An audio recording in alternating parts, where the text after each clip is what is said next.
ఒక పిచ్చగాడి నుండి భూమండలాన్ని లేవాడి వరకు ప్రతి ఒక్కరూ ఏదో ఒక ప్రయోజనం కోసమే పుడతారు. ఏ చీమగానో దోమగానో పుట్టకుండా అతి విలువైన ఒక మానవుడుగాని ఎందుకు పుట్టామని ఎవరికి వాళ్ళు ప్రశ్నించుకోవాలి. ఆ ప్రశ్నకు సమాధానం వెతకాలి. అలా వెతకడమే అన్వేషణ.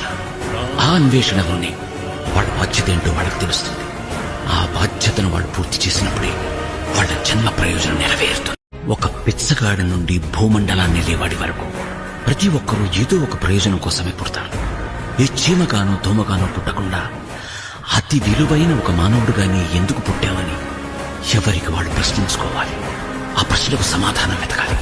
అలా వెతకడమే అన్వేషణ. ఆ అన్వేషణలోనే వాళ్ళ బాధ్యత ఏంటో వాళ్ళకి తెలుస్తుంది. ఆ బాధ్యతను వాళ్ళు పూర్తి చేసినప్పుడే వాళ్ళ జన్మ ప్రయోజనం నెరవేరుతుంది.